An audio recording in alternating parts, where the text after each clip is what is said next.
Well, welcome back to Hope, Heartful Outreach, Positive Encouragement.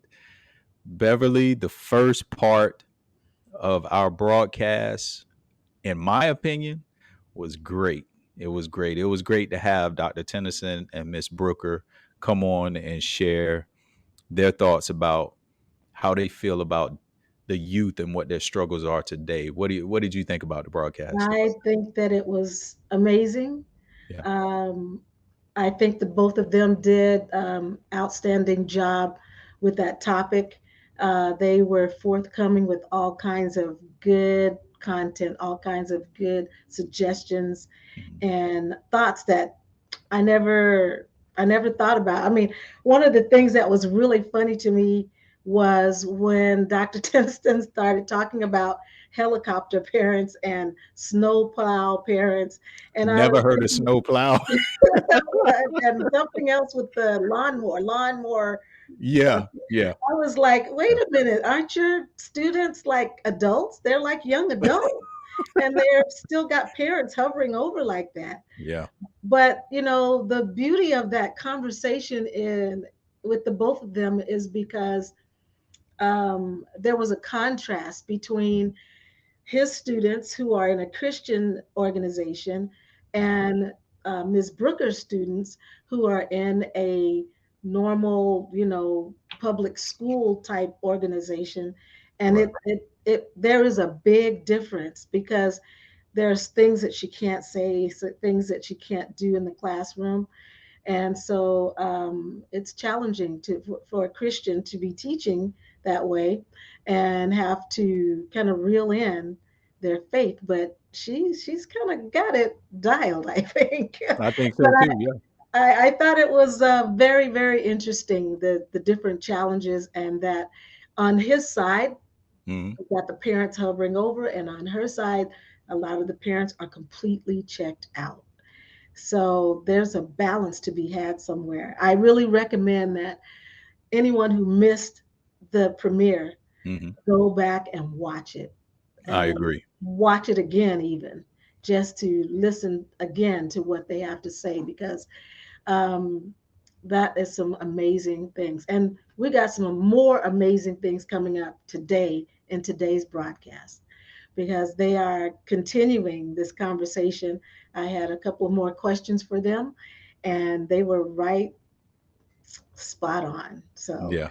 I'm excited for them to share the rest of what they had to talk about today. Yeah. So, yeah. Okay. That sounds great to me. Yeah, I'm looking forward to the second part. I think those who tuned in, they're looking for um, those nuggets that you talked about. And Mm, I think we'll all be blessed in the end when we've heard everything that has to be said. And yes. yeah, it'll give us some information that we can use out in the real world so we can help these youth kind of deal with the struggles that they have. Yes, absolutely.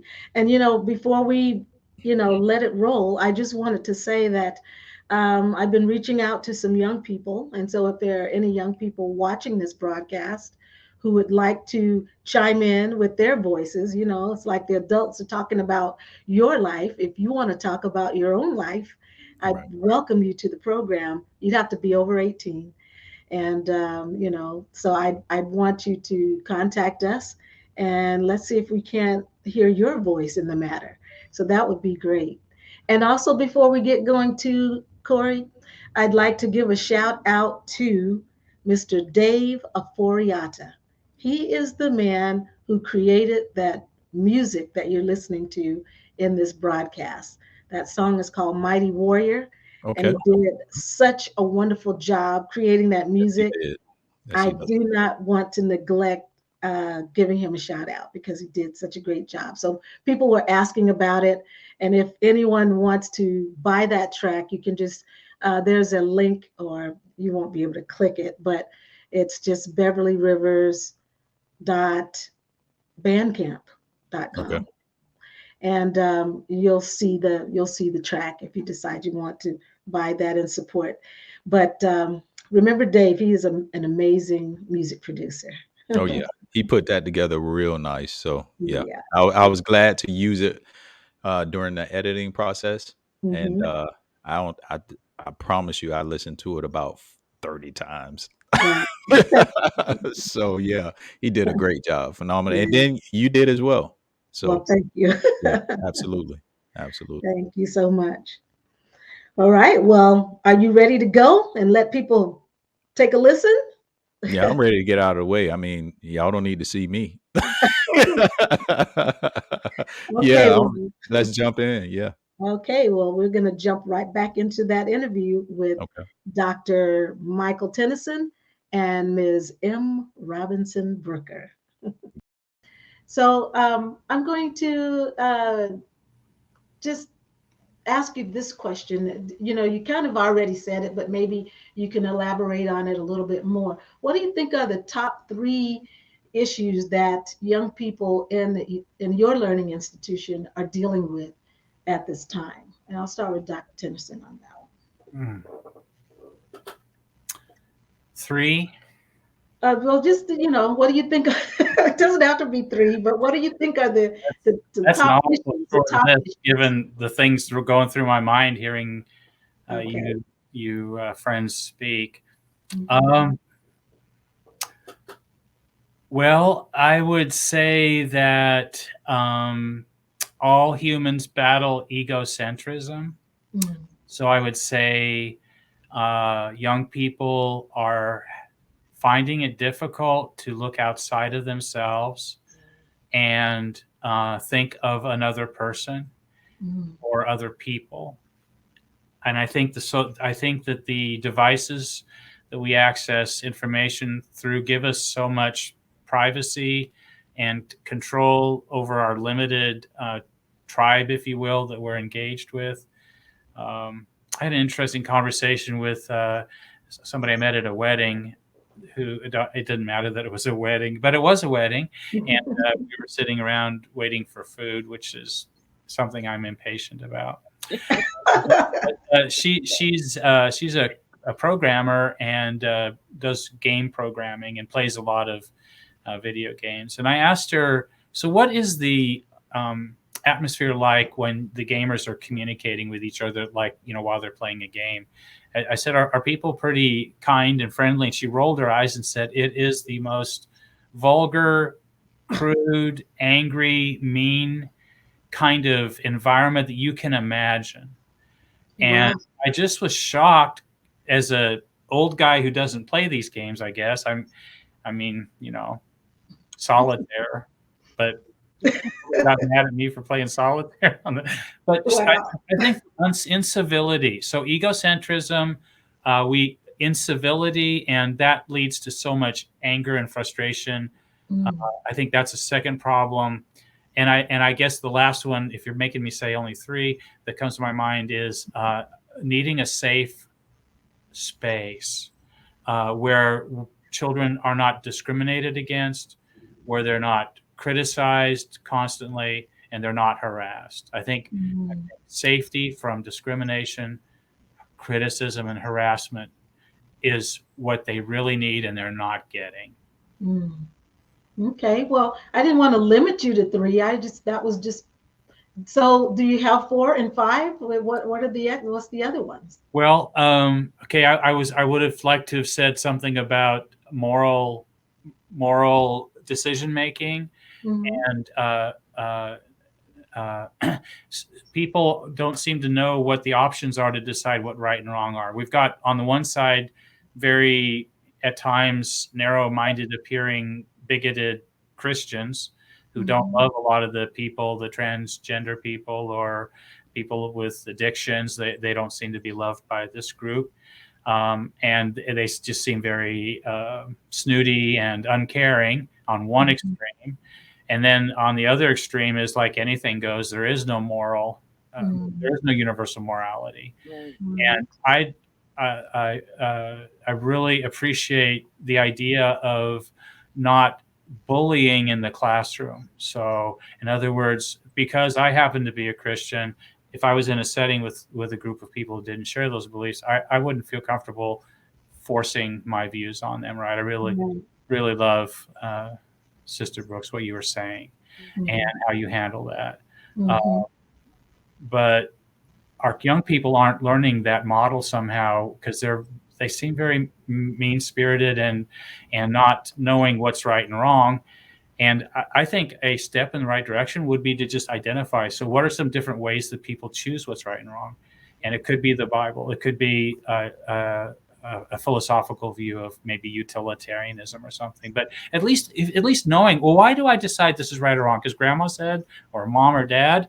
I think that could be really helpful. Mhm. And helping our young people develop resilience to bounce back from a stumble rather than really self-destructive talk and thinking. Right. I'm a total failure. I'm a reject. I'm a bad Right. person, Right. right? Rather than it's Jesus tells us we're going to stumble. I haven't met anybody yet who's gotten completely sanctified here on this earth.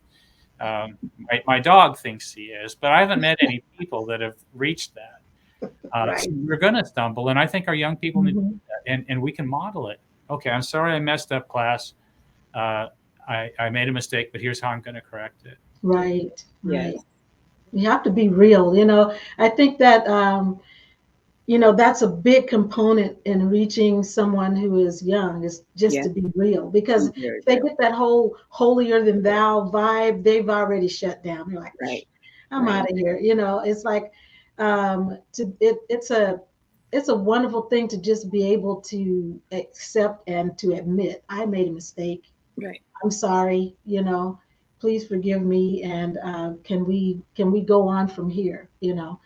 So I think that's huge. I really do. So Ms. Brooker, what is your thought? And your question was the three. Well, I know you didn't put a limit, Well, but the there's need. no limit now. So And Dr. Mike, I want to applaud you. I enjoy listening to how thorough and really to the point. The things that you're saying, even though you teach at a Christian college and the older young adults, I'm teaching the young adults, I'm in a high school, but I totally agree with everything that you've said. Thank you. And I would love to add that teaching for 16 years, one thing to me sticks out every year, and that's students need, whether you believe it or not, a clear, consistent, positive structure. Mm. I think when kids know what to expect, and I don't just mean just the routine of something. We are social creatures, and so there are certain patterns that we have from the time we're born until the time we die. And when you're in an institution where you're around a whole lot of other people, you don't want chaos. And when we're dealing with students who have to get their schedules, maybe the schedule has to be changed. Oh, I see I'm in this class. I don't want to be in this class. Can I go see my counselor so we can change that?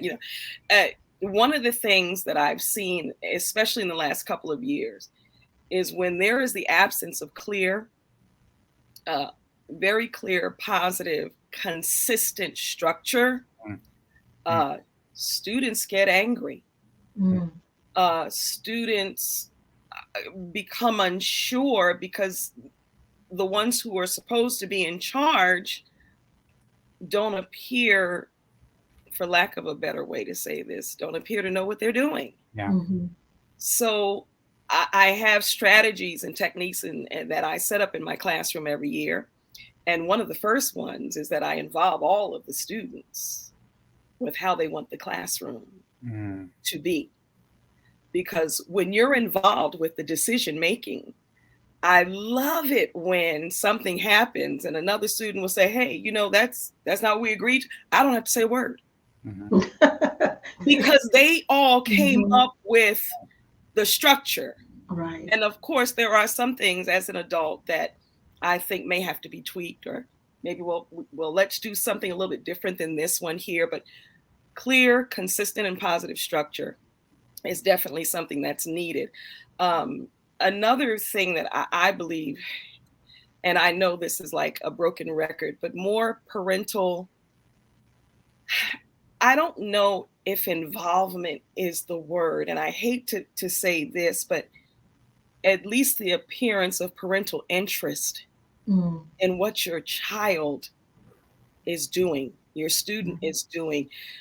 I know it's hard. You've got parents who are working different jobs, and this is where right after the pandemic, and some parents haven't been able to go back to work, and if they do, maybe they're not making the same, and it's been such a burden on the extended family, and the households are just so negatively impacted. We are seeing a huge exodus of teachers this year, this upcoming school year. And even though people thought that 2020, when the pandemic started, was difficult, I'd have to say, at least for myself, this last year was one of the most difficult. I was kind of okay. I was fine, but I saw my colleagues, and I saw the impact on students. The prevalence of the unsurety, the things that are happening in the world. Structure is important, but parents need to show the interest. Call the teacher. Don't just always want to be upset after the teacher or administration or someone has constantly contacted you, and at the 11th hour, then you contact, and then you're upset that your student has this grade or this is going on, when all along someone has been trying to contact you. So the structure of parental interest, and I know technology is a wonderful thing. However, I don't know, as a nation, as a state, I wish we could come to some kind of the word isn't even agreement. You have certain classes and certain districts that use cell phones now. They actually use them as part of their classwork. And I'm not so sure how I feel about that, because if students are not supposed to have them because of focus and because of distraction, using it as a tool doesn't always help. But I know many educators think that it should. There are arguments to support and arguments to go against. But I thoroughly think that I wasn't hired as an educator to be a performer. I do believe in being a champion for my students. I do believe that I show a type of love that they might not have seen from another educator, because I believe I'm uniquely, fearfully, and wonderfully made. I just believe that. And I believe that about every single student that I teach. Amen. And I let them know that. And I know that's part of my success in building rapport. And so the parental interest, I know they need the structure. And I do believe they need less distractions from technology. In closing, Ms. Beverly, I do want to say, working with students who are learning challenged, it's been very humbling for me to also collaborate in a general ed class with co-teaching. Co-teaching is a wonderful thing because you have a regular general ed class full of all different types of learners, and you have two different teachers there to support the processing of information. And that's always positive, because no student should feel, and many do, well, I don't want to ask that question, because, and they still feel, because somebody might think it's stupid, and they'll be quiet. They won't say a word. So either I or another teacher will just walk around. Are you okay? Is there anything I can help you with? Did you understand this, or do you want me to explain? That way, they don't say anything in front of everybody, because we're going and checking for their understanding. And so I'll stop there, because that I love that. There is a lot that is needed, but there is a lot that's already being provided. And I'm a big supporter to help teachers Mm-hmm. I want to help teachers help themselves to be the brilliance that they really already are in the classroom. They may not know it, Mm-hmm. but they'll get there in Mm-hmm. time. They're just patient, Right. So would you call that when you go around and you are asking the student privately if they have a question, if they understood, would you call that sort of students need more of a personal touch or I mean on your list of things you know what would you title that? um, I just think it's just plain and simple checking for understanding, which every Checking for teacher really does. understanding. Okay. You got Wonderful. some kids, I mean, they'll tell you right off, I don't need any help. Thank you. I got it. Mm-hmm. And the proof is in the work. Right. Because if we see the work that they've got, then we know they Right. didn't need the help. But if we see the work and Absolutely. it's 180 degrees from what was put there, then we know maybe they were just saying that so it doesn't look like they need help from the teacher. Sure, understood. Well, you know what you said just a moment ago about the cell phones takes me right into this next question, which was um, there's an article that I read. It was written by Amy Marin back in 2020. And the title of that article is The Top 10 Issues Teens Struggle with Today. And she makes this statement: technology has changed or amplified the struggles young people face. And you basically kind of gave an opinion on that just as you were giving your list right now.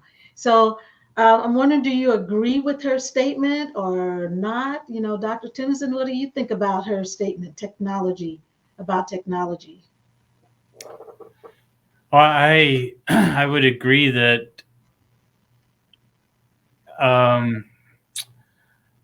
not the technology is outstanding in so many ways, but it comes at a great cost. Yes.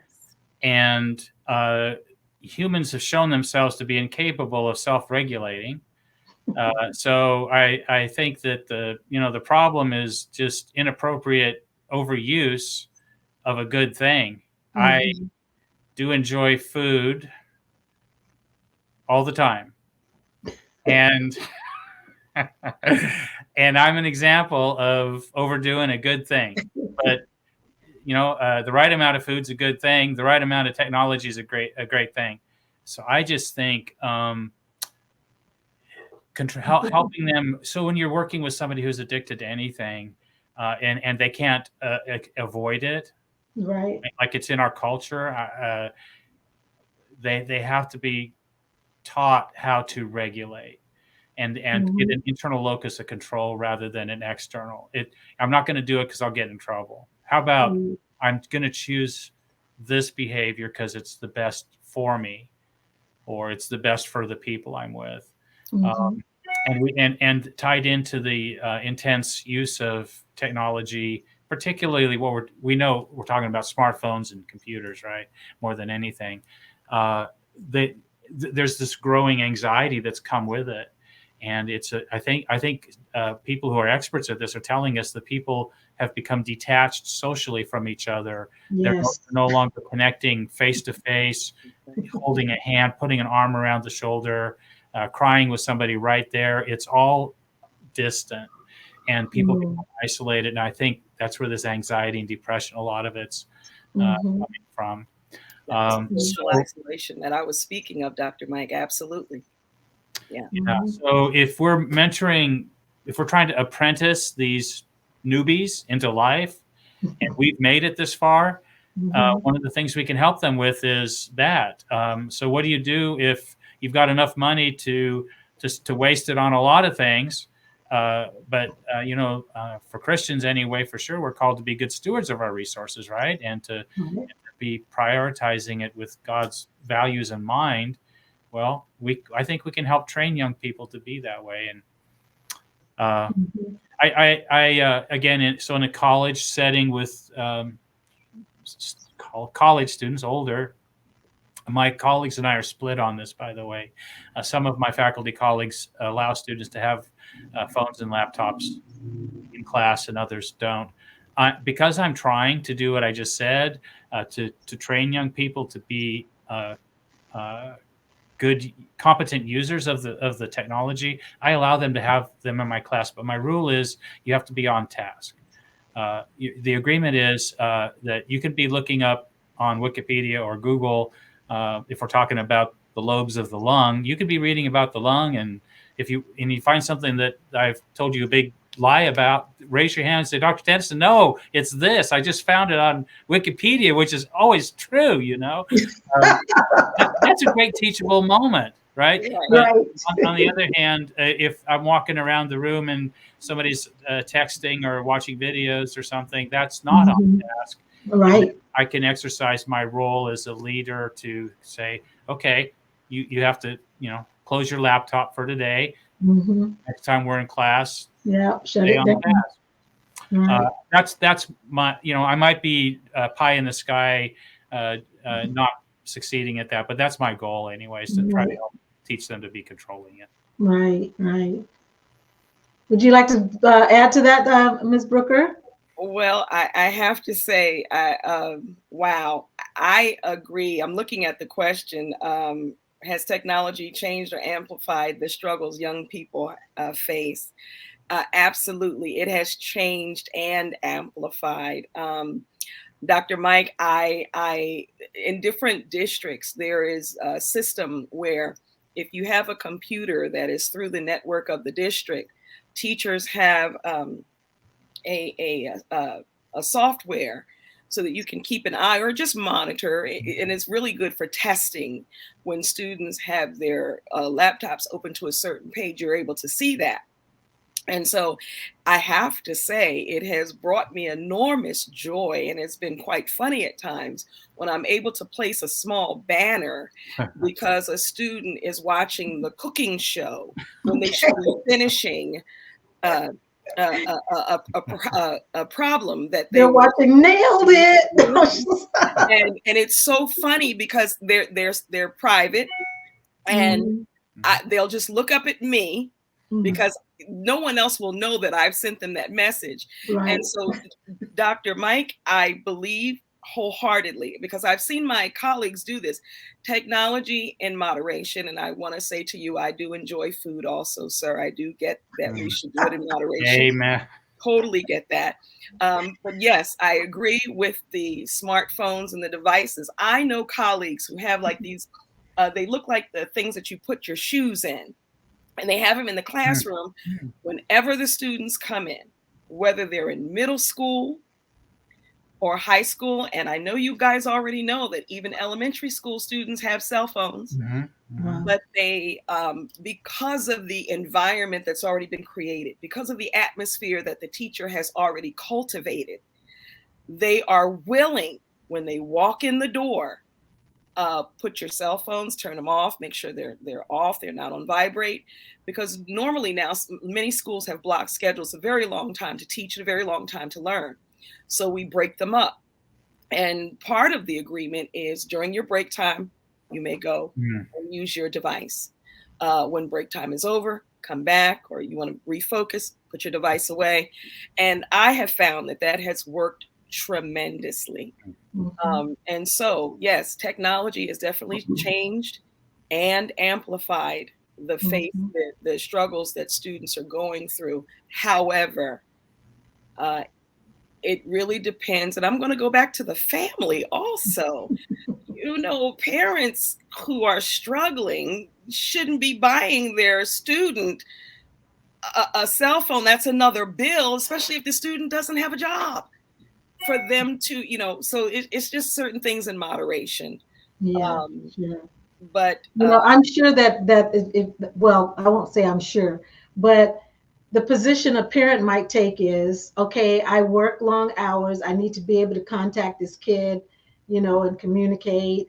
And for me, my answer always at a high school, they can call the office. Right. For me, at a high school, middle school, they can. You're right. But I will say this, Ms. Beverly. I will say this: in this age of violence, in this age of the anxiety, the unsurety, the social isolation, I do agree that just for a parent to know where their student is, make sure everything is okay, that having that cell phone, but turn it off so that you can be focused.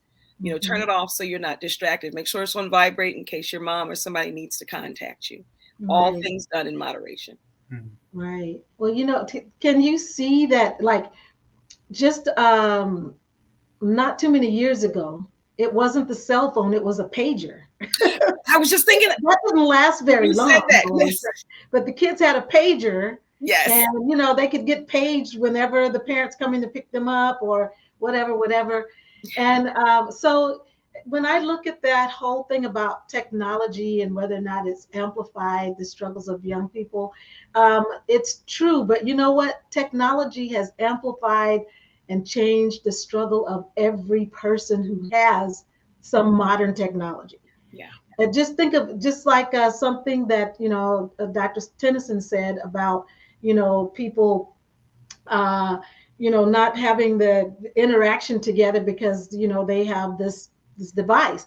So I've seen so many people, grown-ups in a restaurant, they are sitting there each one looking at their cell phone and not interacting with each other. Right. So this technology can be a problem for every person if they allow it to be. And adding into that, what you said, Ms. Brooker, the family and the family values play a part in tempering that. It's like, how much technology do you need? So when the family goes out to dinner, it's like, everybody turn your phone off because we're all here. We're all here. We're going to look at each other's face and we're going to talk about our day and we're going to eat our food.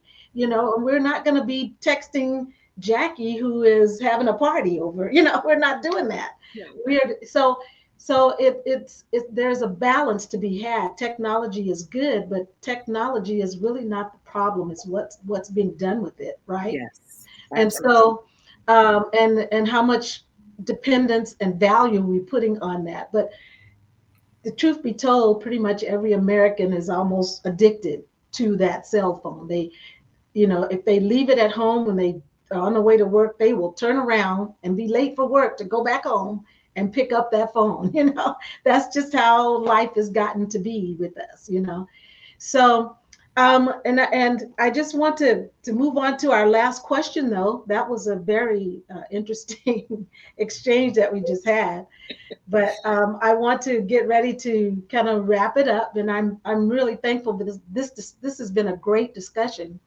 And I would just like to ask both of you, given the things we just discussed and so many things that we could have discussed about challenges that youth are having, both at school, at home, and in the world, how would you encourage them? What would you say to encourage? What is your way of encouraging young people through the challenges they're having? Let's just start with Dr. Tenneson. He looks like he's deep in thought right there. When a person says, I'm not thinking of anything, sometimes they really aren't thinking of anything. Okay. I was thinking of something. Thank you. Okay. My wife looks at me and says, "What are you thinking about?" I go, "Huh? Nothing." but I was thinking. Thank you. Okay. So the most important thing, if I had a chance to speak to the people we're talking about who are wonderful image bearers of God, worthy of high regard and love, this is how our Lord Jesus would tell us to think about these people we're talking about, right? With a great amount of love and compassion and care. I would say you're loved. And I would want them to feel my love for them. Mm-hmm. And I'd like to be able to tell them that I'm able to love you even though you're really different than me, because my God has shown his love for me and I'm just a vessel to transmit it. I know that's very religious, but I'd like to be able to share the love and make them know that I love them. Mm-hmm. And it's unconditional love. Unconditional positive regard is kind of a catchphrase amongst social workers, I think, where when your client or the person you're working with is kind of being a stinker, you still show kindness and regard for them. Mm-hmm. You still hold their feet to the fire sometimes to do the right thing. But I do like that idea that no matter what a person does, I'm still going to show love toward them. Right. Yeah, I'm a mentor. I'm going to restrict, whatever the bad behavior and all that. I think we need to help young people find their talents and gifts and find ways to express those in ways that give them control. I think I would like to help young people learn to control their lives more, not to be controlled by our culture and their peer group, but to kind of have this vision of, oh, I've been built for this. Like I'm a natural Lego builder. I think I'm going to be an engineer. And nobody in my family's ever been an engineer. How could this possibly happen? Well, that's where we teachers can come along and say, guess what? Here's a couple of pathways you could follow.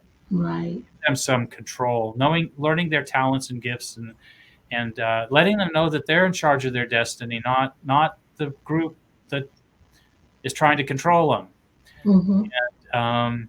And reward them when they make little baby steps in those areas. When I was in grad school, one of my favorite professors said, teachers should be the guide on the side, not the sage on the stage. And I really like that. And so I've gone down this path. I'm a leper. I got healed. Hey, I'm going to tell you other lepers, guess what? There's healing here. Right. And I'm not the Mr. Knows-It-All. I don't have all the answers, but I'm an old guy and I'm still alive. So you should listen to me. It's right. And that's the kind of mentoring I'd like to be able to. Right. That's great. I love it. Outstanding. Ms. Brooker, what's your way of reaching out to young people, and helping them through their issues? Ms. Beverly, before the pandemic, my students always knew they could get a hug from me. They usually would have their arms open coming into the classroom because they knew that's how I was. I was like I was a mama bear. Right. And of course, once the pandemic happened and, the 6 feet in the space and you got to honor that. One of the things that I've been very happy about just recently is when the students would ask me, Ms. Brooker, is it okay if I hug you? For me, I'm always going to demonstrate love. And so, Dr. Mike, no, it's not a religious thing. Students, children, young people, older people, we know when someone is genuinely, sincerely, and honestly interested in us. Right. In a positive way. And as long as I can continue to show that to my students, the rewards are invaluable. Just today, I happen to have been adopted by one of my students. I was her case manager, and now she considers me like her mama or her abuelita. And we went to register at MPC College, and there were some things that I had informed her. I used to tutor at Solano College, and I know a lot about certain different resources that a student whose family, she may be the first one to go to college, or she may have a learning disability, certain resources that are available at different colleges and universities. And to be there to see her finally register and go get her education plan and, and then go to one of the resource, I just felt like I'm going to say it like a peacock, I just was showing all my feathers but she wanted me to go with her. Yeah. Wonderful. To do all of this. She trusts you. She trusts me. And even as recently as a couple weeks ago, I've had students, they're 12th graders. They've already graduated. And I said, that's the only way you will ever have contact with me, because once you're, no longer in the school system, and they've already contacted me, Ms. Brooker, I miss you. Oh. I want to make sure that the students that I connect with, whether, and please, panel, all of my connections have not always been positive. Yeah. There have been a few negative ones, but by the time they are finished with me, or they get to see me out the corner of their eye, they're going to know that I'm genuine. They're going to know that I still care about you and love you, even though you've decided to do this, this, and that. I think being honest, as Beverly, you said it, kids, they know a fake. Yeah. Just like with Christians, they hypocrites. They don't go by the faith because of hypocrite. Yeah. So students know a fake teacher or a fake principal or a fake whatever. They know the fakeness, and they'll mess you up with that if you try to go there with them. Right. But I'm very humbled and happy to say that for the past 16 years as a full-time teacher, but 27 years in education, I have loved just being real, making mistakes. Oh boy, when they catch me making mistakes, especially up at the board, they let me have it. Oh yeah. And a couple of times, Dr. Mike, I'm like, let me sit down. Y'all go ahead, teach me. What did I do? Would you go? Come on, get up and serve. And they love it. Yeah. I made the mistake, and I fess up. That's right. You know, and they appreciate that, and they know I don't have all the answers, but if they let me help them, I promise them that I will help them if they let me. And if they need me to back off, all they need to do is say so. That's beautiful. That is beautiful. And I just think that, teachers, professors, those who are bringing up our young people, training them up in the way that they should go, it's like, I just feel like they don't get enough love. They don't get enough recognition for how difficult that task is, because you are expected to pour into a student who comes with some baggage. They come with whatever is going on in their life, in their home, and you have to try to get through all of that and still teach them how to survive in the world. So I applaud both of you for the commitment that you made to be an educator, and I just want to take this moment right now and give you an opportunity to look into the camera. You can think about whoever you might know, or maybe not, or just in general, and give a message of hope to the students, just students in the age group in which you teach. Whatever you think they might need to hear right now during this crazy life we're having right now in America. Whatever you can think of that might encourage them, I would like for each of you to end with a message of hope. Let's start with Ms. Brooker this time. What is your message of hope? Well, Ms. Beverly, I really would like for you to say it as if you were talking to the student. If you wow. Then I'm gonna say what I've said to students. For as much as possible and is within you, if you could do something that is absolutely kind and wonderful, because you'd want it done back to you, and if you were able to do the best that you could for as long as you could to as many people that you can, do that, because things come back to you. Positive things come back, negative things come back, but the law of reaping and sowing and karma is real. So put out all of that good stuff as much as you can, because it'll come back to you more than you expect. That's what I tell my students. All right, that's wonderful. Dr. Tenneson, what's your message of hope? I would say that you have everything you need. God has given you everything you need to succeed, and it's up to you to discover your talents and your giftings, and then just cling to the promise that God built you for this, and you're not alone. 3 quick scriptures. So do not fear, for I am with you. Do not be dismayed, for I am your God. I'll strengthen you and help you. I will uphold you with my righteous right hand. Do not be anxious about anything, but in every situation, by prayer and petition, with thanksgiving, present your requests to God, And the peace of God, which transcends all understanding, will guard your hearts and your minds in Christ Jesus. Amen. Finally, he will wipe away every tear from their eyes. Mm-hmm. And Amen. death shall be no more, neither shall there be mourning, nor crying, nor pain any more. For the former things have passed away. And he who was seated on the throne said, Behold, I am making all things new. We can be made a new creation, and we just cling to the gifts that God's given us. Amen. That's wonderful. Thank you for the word there.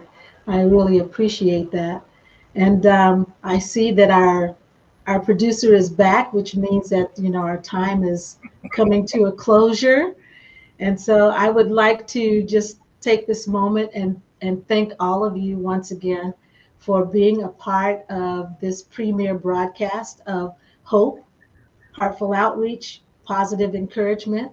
And I pray that those who are watching will receive some positive encouragement from this broadcast. I know that you will. So once again, I have to say thank you, Ms. Robinson Brooker. Thank you, Dr. Mike Tenneson. Thank And you. have a blessed and wonderful academic year coming up in the fall. Woohoo! Thank you. Amen.